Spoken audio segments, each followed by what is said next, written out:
The final of the Eurovision Song Contest will be held in Sweden later today. The usual sequins and spangles are dimmed with tension over protests and heightened security. Eurovision is billed as non-political, but is taking place against the backdrop of the ongoing Israel-Hamas conflict. And now there's another controversy that involves the Dutch singer who was now expelled from performing this morning after what organizers call, quote, a backstage incident. So for more on all of this, we're now joined by journalist Daniel Rosny. We know you've been keeping an eye on this. What's the latest on this now investigation? So you join me backstage at the Eurovision Song Contest arena here in Malmö, Sweden. The final rehearsal before tonight's show is taking place right now. 160 million people are expected to watch it, but they will not be watching the Netherlands. The Netherlands have been disqualified just hours before what is one of the biggest entertainment shows in the world is taking place. This has never happened before in the Eurovision history. We have this statement from the Eurovision organisers, the European Broadcasting Union. They say Swedish police have investigated a complaint made by a female member of the production crew after an incident following his performance in Thursday night's semi-final.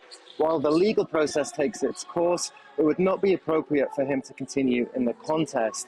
Now, that has become a massive story here in Europe. The Netherlands was one of the favourites to win the competition. It's been a hugely popular song. His music video alone has had more than 25 million streams on YouTube. And in response, the Dutch broadcaster has said, "We have taken note of the disqualification by the EBU. It says it finds the disqualification disproportionate and is shocked by the decision, and it deeply regrets this, and it will come back to this later." So with just a few hours to go, there will be no Netherlands representation on that stage. That is one of the big stories coming out of the Eurovision Song Contest right now. Also keeping an eye on the political protests, because we know that this contest typically billed as a non-political, but we saw those protests during the semi-finals, now expected again for the grand final this weekend. What is expected to play out there today? So we are around 7 or so hours away from the Eurovision Song Contest happening. We are in Malmö, which is a very pro-Palestinian city. There are around 30,000 pro-Palestinians expected to take to the street in Malmö, all because of Israel's participation. The 20-year-old singer is actually about to take to the stage for the final rehearsal.